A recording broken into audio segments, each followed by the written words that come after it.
Thanks so much, Kathryn, for being here. This is Kathryn Sheridan from Brussels, and I'm so happy to have you with us to share a bit about your story and your work in the sustainability world, sustainability, corporate sustainability, and organizational sustainability and sustainability of the self, which is our theme for today. So thank you. Thanks for having me. Yeah. So I'm going to start with, as I have started all of these discussions, with a little background, a little bio about you, to give a summary of where you've been, how your journey has taken you to where you are now. And then I'll ask you to, give us a little bit of insight into what the process has been like for you personally. We tell these bios from the outside and it can all sound so like linear and like as though it was just everything was meant to happen that way and everything just kind of flowed. And then you hear the inside story and you realize that, it's more jagged than it looks like from the outside. And that part of the story is really powerful. So, okay. So you got your career started in environmental journalism in Brussels some years ago. And then in 2008, you started your own sustainability consultation firm. Yeah. Yeah. It was quite successful. Yeah. And so you were doing that for 9 years. Yeah. Yeah. And then the compassion fatigue started to set in. Yeah. It must have been around 9 years. Yeah. Yeah. I mean, it's intense work, what you were doing. It wasn't just sort of like give a few pieces of advice. It was the intense doing audits and really like doing full makeovers of corporate messaging. Yeah. Yeah, we were doing sustainability communications, anti-greenwashing, basically, just making sure that what people were saying in businesses was consistent and credible. And that involves having clients on almost every continent and traveling pretty widely to conferences and events and speaking. And so, yeah, it was pretty full on. I had a team of, I think at the most it was 9 in Brussels. So yeah, it was going really well from the outside. It looked very successful. But yeah, I did reach my point of having had enough. Yeah, so I'll be asking you about that shortly, to talk about sort of how you noticed that you were getting into a period of compassion fatigue, and what were the signs and what did you do? How did you respond? But I'll briefly just say sort of that, skipping ahead to what happened during your sabbatical year and then after, is that then you became drawn to some of these other more internally oriented approaches. So sustainability of the self rather than just external sustainability. So looking at nature-based practices, coaching, and specifically trauma-informed coaching, mindfulness, and eco-psychology. So this really lovely mix of internal work. But something you said in some of the talks that you gave that I've listened to in preparation for today was that, a lot of times people who are working in sustainability are focused so much on the external sustainability, but when it comes to their own internal process of sustainability, their focus is not there and they don't have the tools. So that sounds like that's kind of what was going on for you. And you made this big switch in really focusing more for a while on more on the internal. And then it sounds like now you kind of have this balance between the two. So you still have your sustainability consulting firm, but it's way scaled down. And you do a lot of coaching for changemakers and leaders on sustainability of the self. So all of these things that we're talking about, eco-psychology, trauma-informed coaching, mindfulness-based practices, nature-based practices, and also now retreats. Yep, it's all come together. Yeah, it's really beautiful. It's come together. Thank you. And, I'm kind of from the other side. Like I trained as a psychologist right out of high school, basically. And so I came from the internal practices thing. So it's taken me a while to kind of come to the other side of looking at the external and going, okay, I need to apply this all on the outside. So we come at it from kind of these different angles. And it's been really cool getting to know you and your work and seeing how it is for somebody who comes from the external to the internal a little bit later on. You bring a really interesting perspective for that. Thank you. It's like we've met in the middle. Yeah, it is. And it's been fun for me to, meet all of these people who, like you, who came to this later on in their life. And, when you're trained as a psychologist, you kind of think of these things as, I don't know, it's almost like a second nature. It's just breathing.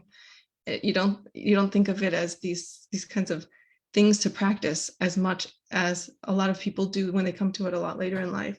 And I think it's really powerful to have that that other perspective as well, because it helps us to communicate better about it, and also what's the word, just realize what we're doing, like to put labels and words to what we're doing, um, and then be able to share the message, because a lot of your work is about messaging, and sometimes I think that's where psychology gets a little bit stuck, is that the messaging isn't very clear. And a lot of times what's happening just in the therapy hour, for example, it's hard to translate it out, because there is not so much messaging about what do you do once you do the inner work, and then how do you bring it to the outside. So I think there's a lot of room for us, all of us that are working in these fields somehow or another, to be having these dialogues and talking about, yes, it is internal and it is external, and how do you navigate both of those things, both of those worlds.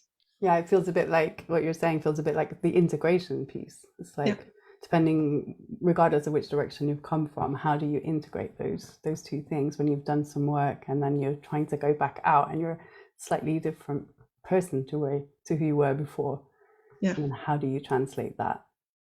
yeah, exactly. As I was preparing for our talk, I kind of drew this thing, this very bad drawing, very, very, very primitive sketch.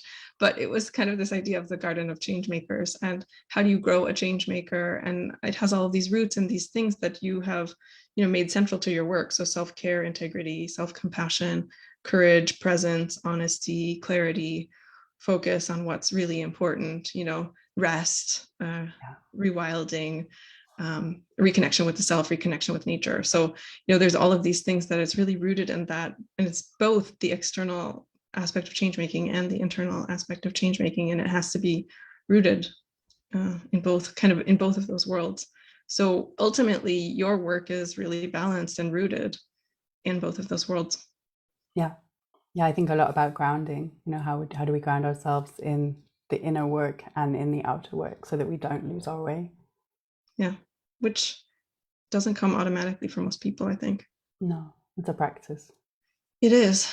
So I'm curious if you have some inner insights to share about that period in 2017 when you started to realize that, something's not totally going well here, and what kind of clued you in to compassion fatigue, and how did you learn, like, how did you even know that's what was going on for you, and then what was your process of responding to those cues?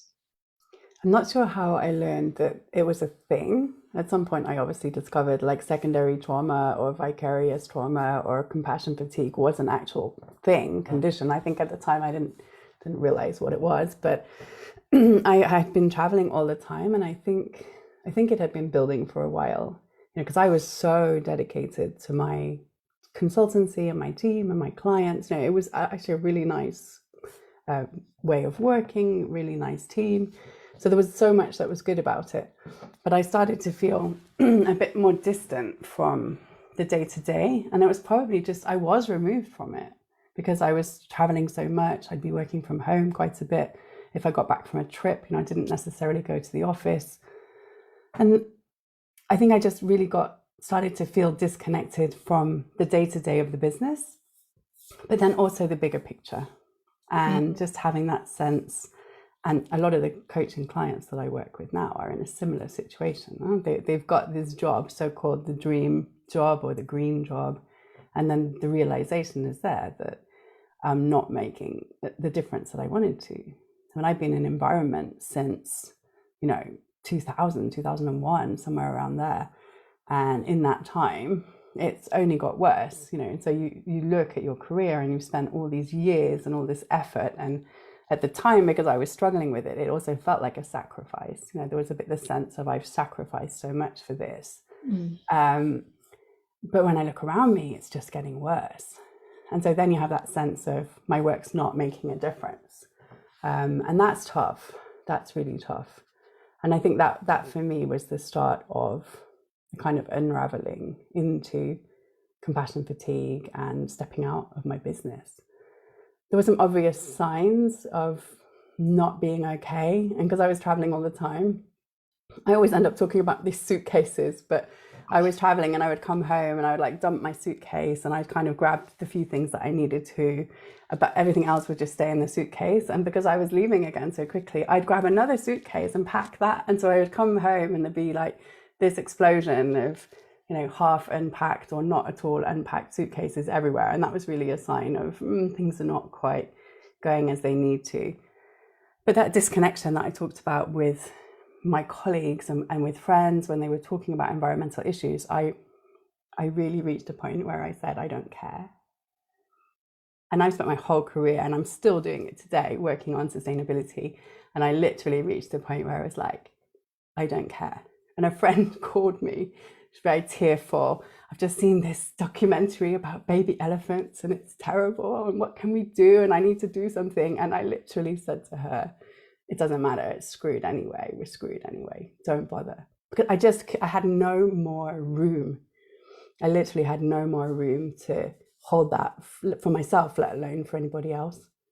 Yeah. And reaching the point of just not caring is, I mean, I knew that I was off the path, right? Because it had been so important to me. Yeah. And I was disconnected from family. I mean, I live in Belgium, but I grew up in the UK.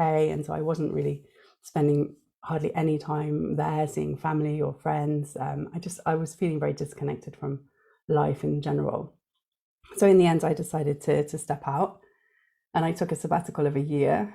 I didn't know that it was going to be a year. I don't think anybody knew what it was going to be. I went into the office one day and I basically said, I'm going. And so that was a big shock for everybody.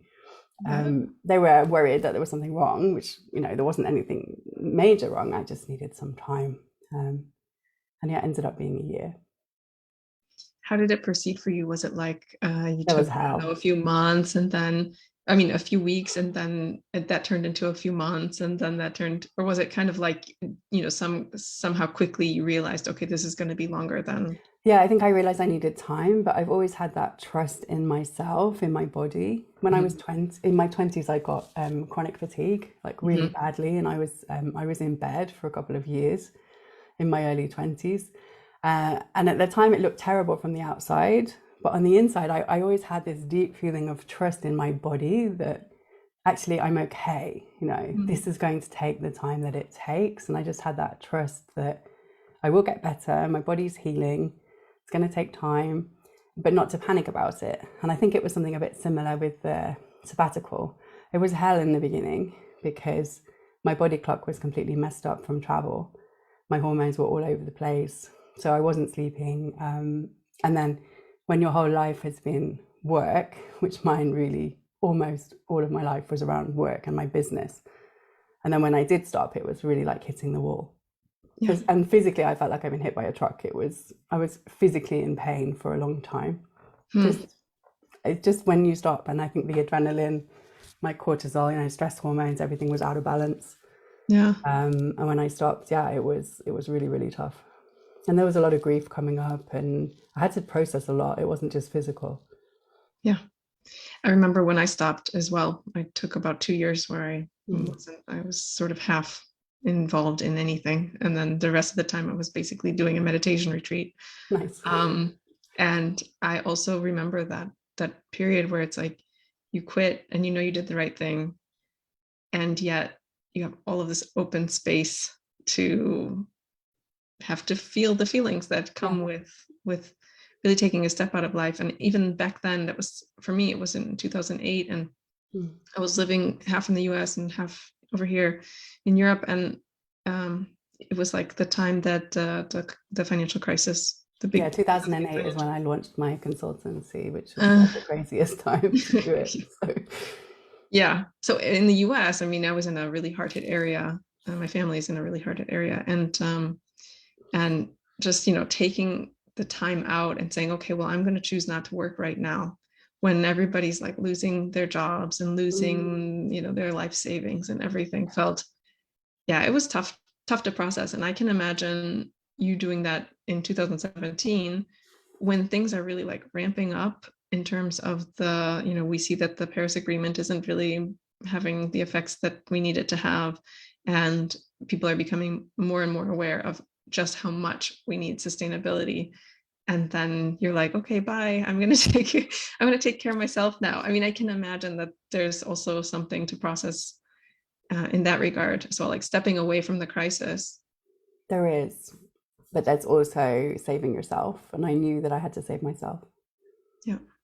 Yeah. Something you said in another talk was about, oh, go ahead. Sorry. No, if you can't process anymore, if you literally can't care anymore, I was actually a risk to the business at that stage. Yeah. Because clients don't want to talk to a CEO who doesn't care. So it was like I kind of had to remove myself. At the time, I didn't say that was what was happening. And I'm not even sure how much I realized myself that it was happening. But I was just like, I have to save myself. I can't keep going like this. I'm going to fall over. Yeah. So it was really necessary. What I did experience and what I've seen other founders also experience when they step out is that whole process of who am I without my business? Yes. Absolutely clear on the mission of your business and what your business stands for. But I kind of thought that they were my values, the business and me. It was, as an owner, it was so much intermingled. And then you have to sort of really take a look at your own life and say, okay, what's important to me? Who am I without my business? I'm not on stage at conferences, zooming all over the place. I'm just sitting on my couch in physical pain, wondering if I might make it out for a walk today or not. Yeah. Then what? And that was really necessary to go through. Yeah, for me, that was also a key point. It was really, who am I without all of this external structure? Like, if I don't have this external structure validating my voice and my values and my voice and just my existence, who am I and what makes it worth getting up? And it's that fear of irrelevance as well. If we're really honest, it's like you do gain something from that position or that supposed status that you have as any kind of leader or person in a professional role. And then that is gone. Yeah, but I've found it so powerful to kind of face that fear and live through it, because now that kind of stuff doesn't scare me. Yeah, so exactly. Now it's you're kind of fearless after that, in a sense. And I think a lot of what I've been able to do in my life has, since then, has been because I don't really have that fear. And I've seen clients that haven't moved through that stage, like, who am I without the external structure, and how do I get really motivated without the external structure? And they sort of struggle to, there's always that fear kind of barking at them, as they're going on their path. Do you see that too with your clients? Yeah, and people who are busy all the time, people who have to be busy all the time because they're kind of afraid of what would happen if they stop. Yeah, which plays into this question of like, being able to care and having that space to care. Because I think if you don't have that space in your life, like you could say, well, I'm staying really busy because I care, but actually you have to cultivate care. It's not, care isn't something that just keeps happening if you're totally run dry. If you have no battery left, like you're saying, more harm than good, actually. If you can't take care of yourself, you can't engage in an effective way. And I feel now that because I can be much clearer on what's important to me and which parts of this are mine to do, because we can't do it all, we can't be effective on every issue. I feel that I'm much more effective because I'm able to really channel that energy and that motivation and really show up. And I think a lot of the work that I'm doing, and also the work that I'm moving into doing, is around how to keep showing up, because it's hard. Things are not going very smoothly out there in the world, and that's also reflected, I think, in our own lives. So how to keep showing up, how to resource yourself, and then how to just keep showing up without burning out. And showing up, grounded, like you're saying. Like we're like in the sort of garden of change makers, as I'm picturing it. It's like showing up rooted with having cultivated all of these things. Because like you said, if you're going to show up without caring, your work isn't really I and think unleash if anywhere you're possible. showing up and you're scattered, you're all over the place, and I don't think that really lands as well with people. It doesn't resonate in the same way with people as if you show up from a place of sort of grounded certainty. Well, and something else you talk about in your work, and I talk about a lot as well, is the self-leadership aspect or Yeah. leadership aspect. Like we are all leaders somehow or another, even if we're not consciously engaging as a leader.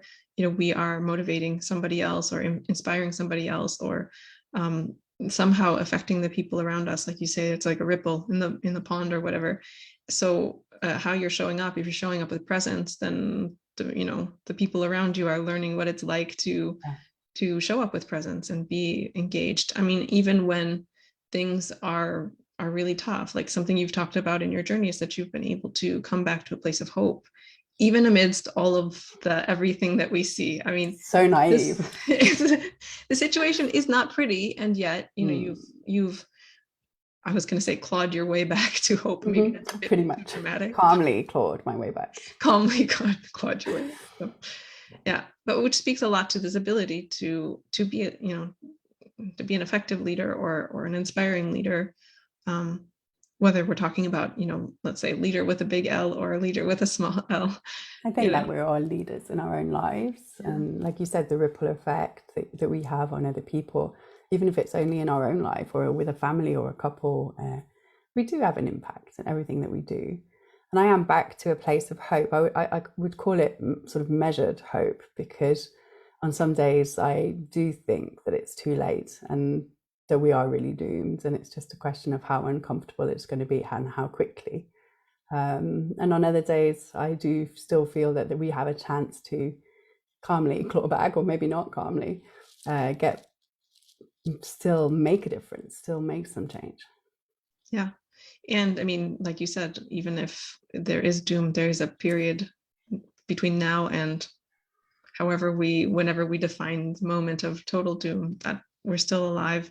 I mean, those of us who are still alive are still alive. And do we want that to be? I mean, even if I knew I was dying today from a disease or something, I mean, I still have a choice of how I use those last days and what I do with my relationships in those last days. I mean, anybody who has terminal illness knows. I mean, there's a choice there too. It's not just it's not like total hopelessness for the rest of your days comes Yeah, with. it's not diagnosis, pull the plug, No, game over.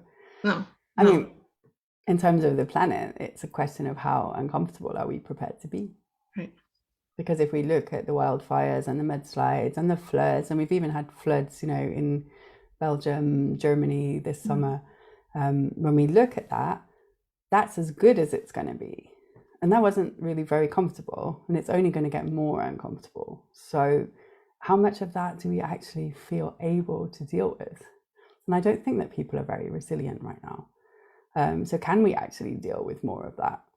I'm not convinced. And so if we don't want to be more and more uncomfortable as things burn around us, literally burn around us, well, what are we going to do about it? Yeah. And then that's the place of engagement. You find the issue that you're able to engage on and make a difference on, and do what you can. Yeah. I'm curious, like, let's say somebody's listening and they're noticing that they have stopped caring or that they have gone into a place of apathy or despair. And they're saying, okay, Kathryn, your story really inspires me, because if you could go from a place of apathy to hope, again, measured hope, but hope nonetheless, you know, maybe I should think about doing something like that myself. I'd sort of want to ask for them, like, how did you organize your energy in the time that you said, okay, I see that this is compassion fatigue. I see that I don't care anymore. And now I take an indeterminate break. And, then there's the what then. I mean, because yes, we're talking about like facing the grief and facing these feelings of sort of worthlessness, or I don't know, whatever, the various feelings that come up. Yeah. But, there's 24 hours in everybody's day. How did you organize your energy in your case? I think people would be curious to know. I think for me it was a real healing journey, and it took time. So I rested a lot. I got deeper into my mindfulness practice, which was something that I already had before. But I went on retreats, to Plum Village, which is a Zen monastery in France, and they have a center in Germany as well. So I spent some time in those places, and so taking some courses, took some online courses as well, and also just things that interested me. So I tried to follow what interested me and what felt helpful. So personal development things, really, personal development, mindfulness, and I just took my time. I mean, I think that healing and doing nothing look very much alike. I would agree. You seem to be just sitting on the couch, but actually there's a lot more going on than that. In terms of my energy, I mean, I was wrecked. I was absolutely wrecked. So I didn't have a lot of energy in the beginning. It was really, I could hardly do anything in the beginning. But I did then start getting outside more, start walking more. I got a dog, I got a puppy. Halfway through my sabbatical, I got a puppy, and that was the best thing I could have done. I'm not saying everybody should go out and get puppies, but if you were looking to get a puppy, Yeah. and you have the space for a puppy in your heart and in your home, then it was really fantastic. So that got me outside. That was actually really helpful. And in the end, I went back to work. So I'm not really sure. There's not a magic recipe, I don't think. What I do think is hope on its own is not that helpful. Because hope on its own doesn't really change anything. It feels good, but it's just as useless, really, as despair on its own. If we don't do anything, there's got to be some action. Yeah, totally. And the question then comes to my mind, like, how did you tune into your intuition? Like, what were your ways of tuning in? Because I mean, in my work, I work with people who are like, I don't have access to that. I don't know. I can do a very complex analysis of the situation and say the pros and cons, or the correct and incorrect, moral, immoral, ethical, non-ethical, but I don't know what is calling me, because you're saying like you followed what interested you. How did you get in touch with what was interesting?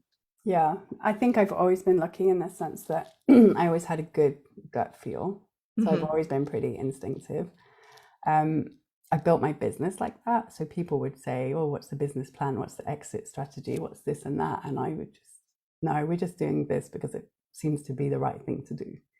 I think for me, that's been a moral compass, what feels like the right thing. If people don't have access to that, I mean, I can't generalize. I can only share my own experience. But for me, spending time out in nature and getting into more of a mindfulness and meditation practice has really helped me to hear my own voice and to get clear on what's important to me. I think we can scatter our energy very, very easily and try to be active on all fronts. And I mean, I fall into that from time to time too, because there are so many interesting things that I want to get involved with. But we do need to focus on where we feel most drawn, because it takes less effort. So if the motivation is there and it feels like we're doing something with purpose and with meaning, it will take less from us. It will be more, resourcing rather than draining all the resources. Yeah, absolutely. And it makes me think of your trust. You mentioned trust in your body. Yeah. Like, this has always been a thing for Yeah. you. So it makes sense that you have also a strong gut feeling or a strong sense of your intuition, because for people that I've worked with, if there's like a real disconnect between head and heart, or head and body, mind body kind of thing, like I said, they're really good at the analysis level, but not really plugged into the intuitive side. I know when I'm working with clients, a lot of times I'm, saying, well, what do you feel excited about in your body? Like, if you're thinking about waking up tomorrow and you think, I'm excited to wake up and do what is that, and do what?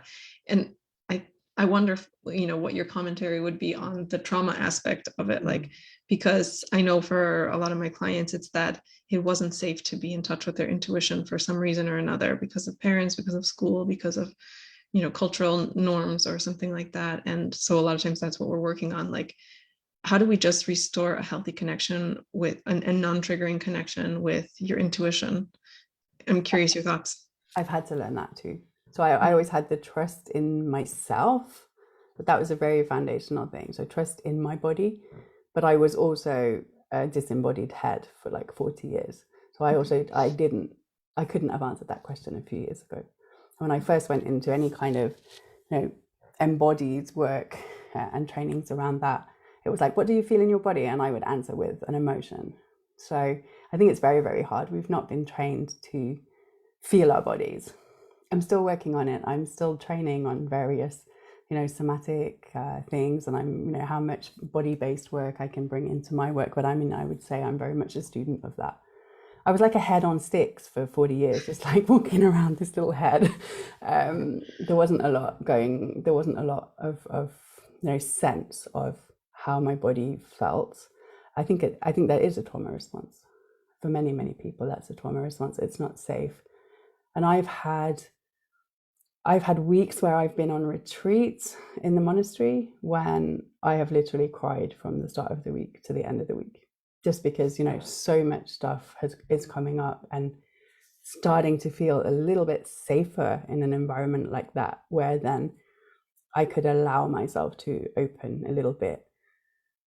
But I also don't want to give like a carte blanche recommendation that everybody suffering from trauma and disconnection with their body should go meditate, because that can also be dangerous. Yeah. Once you start to get more in touch with your body, and in meditation we're saying connect to your breath, follow your breath, feel your body. We're inviting people to connect to their body. That's not always safe. For many people, their body has not been a safe place. Yeah. So we have to tread carefully, and I believe that there's growing awareness in the mindfulness community now about trauma sensitive mindfulness. I certainly hope that there is. Yeah, there is. There's some excellent work out there on that, which I've been reading and studying. So try to bring that into my work. A lot of people, if they're guiding any kind of meditation, it's like blanket instructions. So you must close your eyes, you must do this. A trauma-informed approach to any kind of body practice or meditation practice is much more invitational, and it's all optional, and consent is super important. Yeah, it is. Yeah, and something that comes to my mind is just to kind of say out loud, like, what is trauma? Because a lot of people just don't know. Yeah. So when if you've followed my work, if anybody's that's listening has followed my work a bit, then you know what trauma is. I have a whole podcast on it. But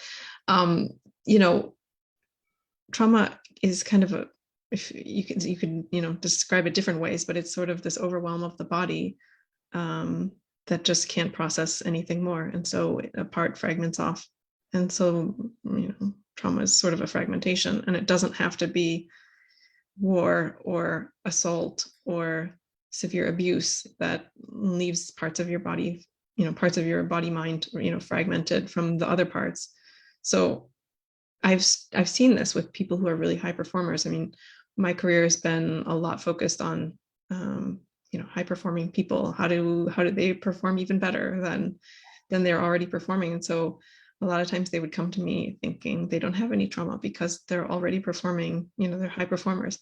But there would be other parts, like fragments, that are hanging out there, and they're not like, here's what they're showing to the world, here's their performances realm, and then here's the fragments over there and over there, hiding away or being hidden away, consciously or unconsciously. And I would have to say, I know that doesn't look like, because it wasn't abuse, or it wasn't like war or something that people classically describe as trauma, but it's not integrating. Like, you're unable to integrate this into your full self. So we have to look at it. So I'm curious also, in your experience, like when you're working with people who might say, I'm already a leader, I'm already a change maker, like I don't have that. Like, how do you handle that? How do you have those discussions, and how do they really come to a point where they're able to engage with that question? I think I would really start with, well, why are you a leader? Why are you performing? Who are you performing for? What are we trying to prove here? That's not to say that every leader has trauma or every person has trauma, but most people have had difficult things in their lives. And I see trauma as difficult things that we haven't been able to work through. It's something that we got stuck in. Yeah. And other people describe it as, too much, too fast, or also too little. Yeah. Where there was really a need that wasn't met. And, modern life is complicated, and very often there are needs that have not been met. And even when everybody was doing their best, that can still leave an impact. So as you say, when I say trauma, people also often think, PTSD from the war or something. But I think that the awareness is really improving there. It's almost becoming too much talked about in a way. I don't know if that's really a thing. I worry a bit that it becomes very much everyone's talking about it, and then there's trauma shaming where people are like, oh yeah, but what happened to me was worse than what happened to you. And I mean, the way that I try to work with people is also explaining to them, just in very simple terms, how our system works. Yeah. And if we're under stress, if we feel that we're under threat, we're going to have a nervous system response. And so I'm a trauma-informed coach, and I explain to people what that is, but I don't sit in my coaching sessions all day long talking about trauma, but I explain why we respond in the way that we do, and how the body also doesn't know the difference between a small threat and a big threat, or a threat right now, or something that happened 20 years ago. Yeah. That we're responding in the same way. Yeah. But the performance piece is really, really interesting, looking at the audiences that you work with, because we have often been raised, and I think women especially have been raised to perform, have been raised to be good girls, to be successful, and this applies to everyone, but I see it especially with women. To do well in school, to excel, to get the grades, to get the job, to get the house, to get the husband, to get the family. Like, come on, it's a rat race. It's a rat race, and if you're truly happy with all of that, wonderful. But I see very few people that are. Yeah, and I see, in addition to everything that you just said, or in addition and combined with everything that you just said, the emotional labor that a lot of us women are doing at work, at home, everywhere we go. Yeah. So that can't help matters. And I would add to that then the collective trauma of being in, this climate, like this environment with climate change and with, loss of biodiversity and the state of the planet. That's painful to all of us, whether we realize it or not, because we are part of this. And also, as you said, sexism, emotional labor, racism, every kind of injustice. I mean, there is so much of it. And that layers on top. Yeah, there's so much, and capitalism and the whole sort of structure of pushing us to never be satisfied with anything, sort of the whole system that's like, don't love yourself. Yeah, you're broken. You're absolutely broken. You need this and this and this and only this and this shiny thing, latest gift, latest tech, latest guru, come on a course. Only then will you be feeling better for 2 minutes, because then we'll hit you again with what else is wrong with you. And the more we can, distance ourselves from all of that, then the calmer and the calmer we can live, and the less we need to consume. I mean, I very much speaking about the simple life, any opportunity. And my life is not terribly simple, but I have been working on making it more and more simple over the years, and it's really a process, and I'm getting there, and it's very much, in my thoughts. Yeah, and it gives space for the appreciation of the simpler things. I mean, well, nature is very complex, but it feels simple compared to, all of the gadgets we can buy and stuff. Go to the woods or go to the mall. One is more simple than the other. Less stimulating in an artificial way. Yeah, precisely. And I mean, I think that kind of disconnection is even also part of like the sort of trauma sphere that's going on for a lot of people without even realizing it, like being so disconnected from nature. A lot of people so disconnected, really having, little to no access to nature. People living in really big cities, for example, that haven't prioritized natural spaces and stuff. I mean, all of these things can really be overwhelming for the nervous system, and lead to a sort of hyper individualism. Absolutely. And what we see, like in Brussels or in DC, like any of the big centers where we're working on environmental issues, I mean, how disconnected are people who are in their offices or now working from home for, mega long hours, day after day, you're working to try to save something that you've actually lost connection with. And that to me is not logical. We protect what we love.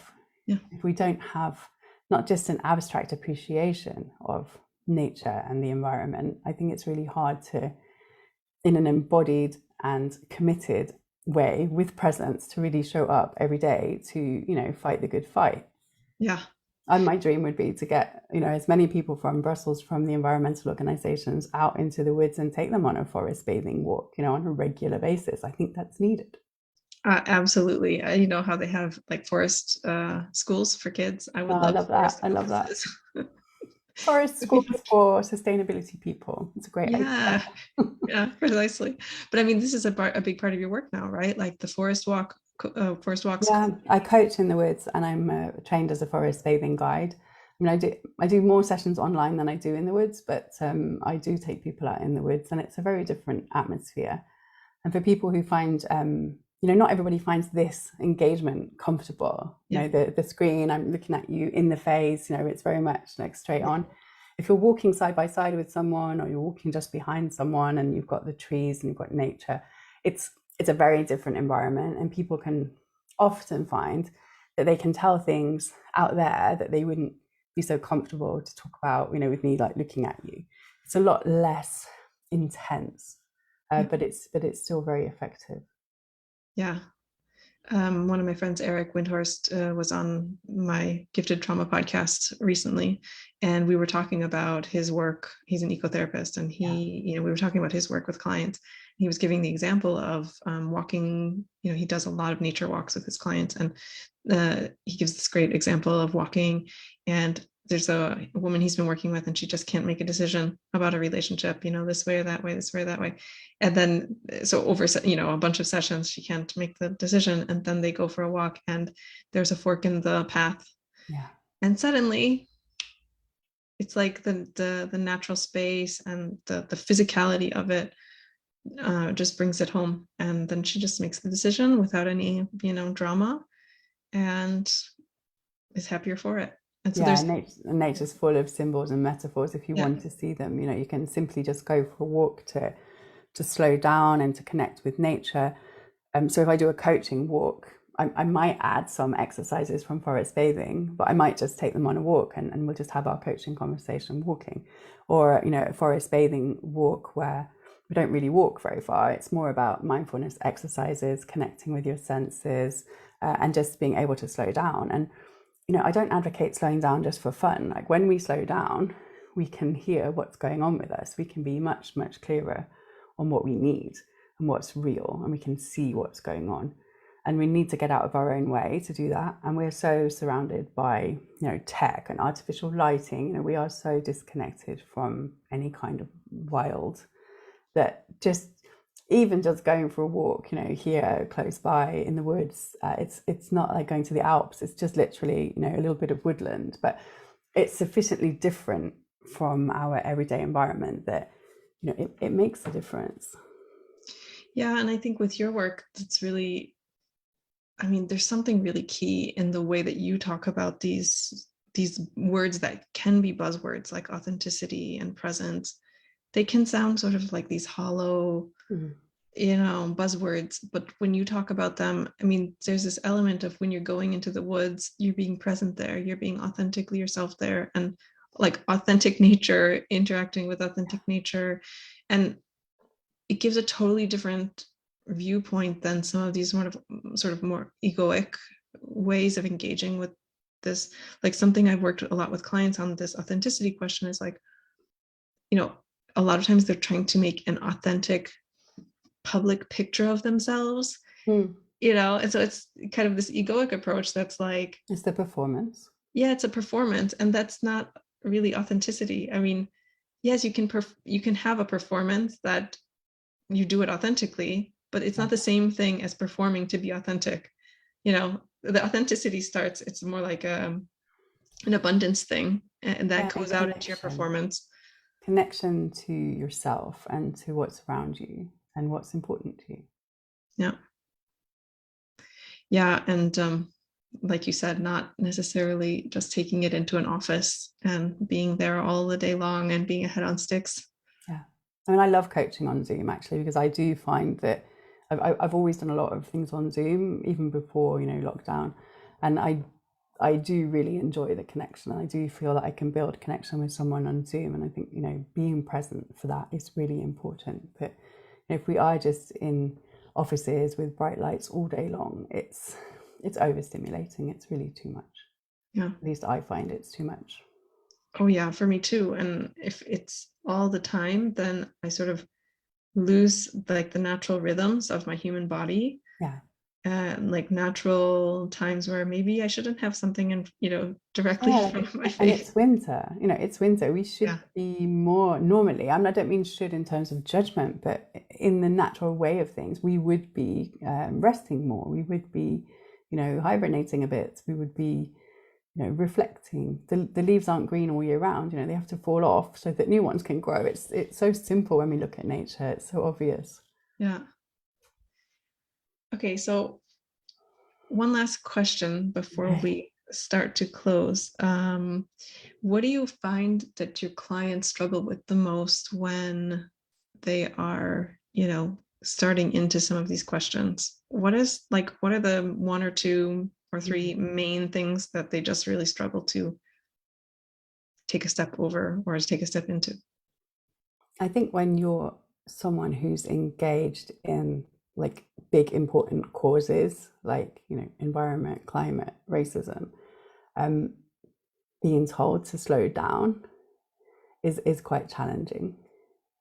And I think that's on several levels. So there's the part of us where we are performing and we are linking our value to that public position and that output. But there's also the sense that this is too important. Like the bigger issue is too important that I, the individual, would need to slow down. Like I'm too busy to slow down. This is too important to slow down. And I'm doing winter retreats in Spain from January. And I've some of the people that I've spoken to, they're like, oh, I don't need to rest. Oh, really? After the 2 years we've had, you don't need to rest? That's amazing. Please come on your show. We all want to know the secret. Yeah. You know, people really think, there's no time for that. But there is, because we do need to take care of ourselves. And rest doesn't mean you haven't got to be comatose, you know, for 5 days. You sit outside, look at the view, take a walk. It's beautiful. You know, we'll do some gently guided, you know, mindfulness and nature and nature connection, nature art, these kind of things. So I'll be leading some gently guided activities. But yeah, the focus is on rest. And that's quite confronting for some people. The idea that there's going to be quiet and there's not going to be alcohol. And, you know, it's a beautiful, safe, trauma-informed space. But to show up in that, I think for some people that's challenging.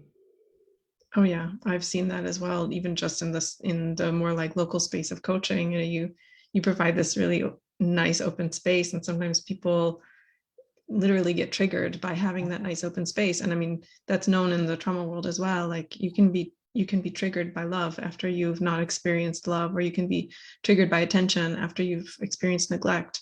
So it's like, yeah, I do see that a lot, and I can imagine that for some of your clients, it takes like some sessions to sink into that and feel safe going into interest. Does that And take build a lot of and like, build it up.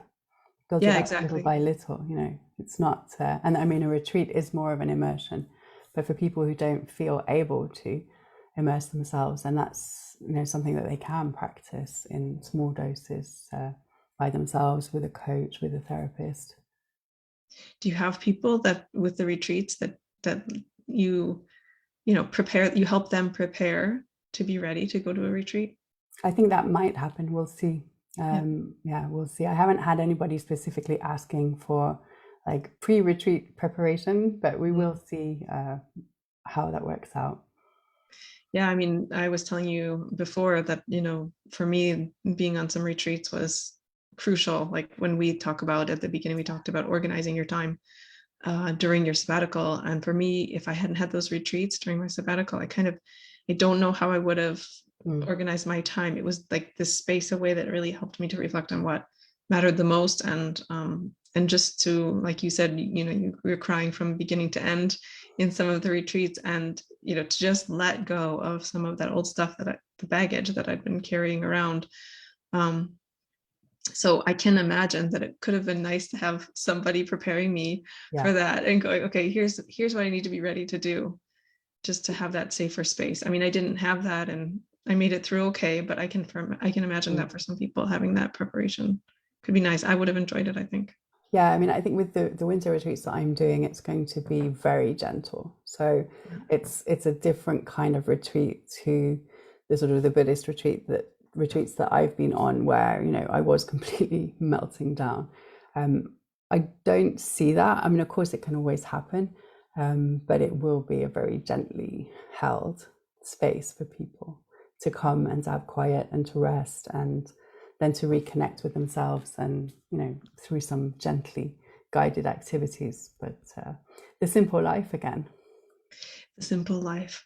You Mm. said something in your TED talk that just made me think about, you know, the sacredness of life versus a sort of reductionist version. Like sometimes we become quite reductionist about our own lives, and we're not really in the fullness of the space of, let's call it the sacredness. I know some people take issue with that word, but, you know, just kind of being in awe of the fact that we do exist. And sometimes, you know, you've said publicly, like, just existing, waking up and existing, that's already courageous enough. So there's kind of this sacredness in that process of just being, and everything that we're talking about today, and your retreats and your coaching work, this balance that you have between the inner and the outer sustainability. I feel like it brings this kind of sacred dimension in, without like throwing it in somebody's face or saying like you have to believe in something beyond or some sort of, you know, sacred dimension or something, but just experiencing like the sacredness of that I exist, and that I get to show up every day and stay rooted in these things. Like I don't have to show up like in a detrimental way to myself. I get to show up, you know, with my full self, like rooted in these like these sources and these nutrients. I think of it as safety. Mhm. No, safety to show up, safety to be able to be yourself, you know, safety to be able to have a relationship that's satisfying and that's nourishing for you, and to be able to do your work in the world. You know, I tend to think of it in terms of safety. That's probably my trauma informed Yeah. talking, but for me, that's the most important thing. If I can't create safety for people and help them create it for themselves, then there's not that much point. Then I'm not the right person for them to work with. Yeah. Well, and I mean, given the challenges that we face in terms of danger, it is very meaningful, I think, both, you know, practically and symbolically, that you choose the word safety, because that really is what is needed on all of the levels. And naturally, if we can do it for ourselves and for each other, I think we can't do it for others unless we can do it for ourselves. right. It's the same with this, you know, much talked about self-care. If we can't take care of ourselves, resource ourselves, we're going to struggle to do that for other people. Or in doing that for other people, we're going to get so depleted that eventually we're going to hit the wall. Yeah. Well, I think anybody listening probably has some inspiration now for wherever they've been sort of stuck in their own, you know, sustainability for their own self. I'm sure that it's been quite inspiring for our listeners. I'm wondering, before I have you close with your reading, do you have any particular resources that have been particularly meaningful on your journey? Books or teachers or something? Yeah, teachers definitely. Thich Nhat Hanh from the Plum Village Meditation Community. Also, the work of Joanna Macy. Mm-hmm. There are a lot of sort of eco psychology and ecotherapy folks that I follow. I try to share about that on Instagram as well. Quite often, if I'm inspired by something, I'll put it on there. I think there's so many, but certainly finding the fields of, you know, eco psychology, Buddhist psychology, you know, and just nature connection has been really, really helpful to me. But it's so personal. Just because I find one thing helpful doesn't mean the next person will. But just keep going until we find the thing that resonates. Yeah. Well, if listeners have found the things that you're talking about quite resonant for them, they can go to your website, which is kathrynssheridan.com. Right. They can follow you on Instagram. You're on Twitter and Facebook. Yeah, Instagram, katie.76. And through my website, I also have an email news that goes out most weeks, which is short and sweet. So they're very welcome to feel very welcome to join that as well. Yeah. Well, thank you so much for sharing a bit about your story. Thank you. And now to close. Oh my goodness. Kathryn has prepared a reading or two. Do a very short, very sweet reading. This is actually from Joanna Macy, but I have it in the book Eco Dharma. But it's from Active Hope. But when I picked up Active Hope this morning, I couldn't find it, and I found it in here. Nice. It's called the Eco Sattva Vows, but I wouldn't worry too much about that if that doesn't make sense. Okay. I vow to myself and to each of you to commit myself daily to the healing of our world and the welfare of all beings, to live on earth more lightly and less violently in the food, products, and energy I consume, to draw strength and guidance from the living earth, the ancestors, the future generations, and my brothers and sisters of all species, to support others in our work for the world and to ask for help when I need it, to pursue a daily practice that clarifies my mind, strengthens my heart, and supports me in observing these vows. That's Joanna Macy and Chris Johnstone from Active Hope, How to Face the Mess We're In Without Going Crazy. Beautiful. Thank you. Especially the part of the daily practice. That's the difficult bit, isn't it? Yeah. Yeah, but it is the essence of what we're talking about today. Like if you do want the sustainability of yourself, daily practice. How to keep showing up. Yeah.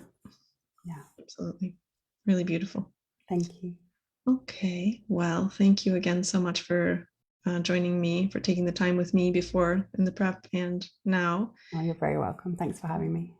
And for our listeners, go check out Kathryn's work and follow her, and good luck on your own sustainability of the self journey. Bye, everybody. Bye. Thanks.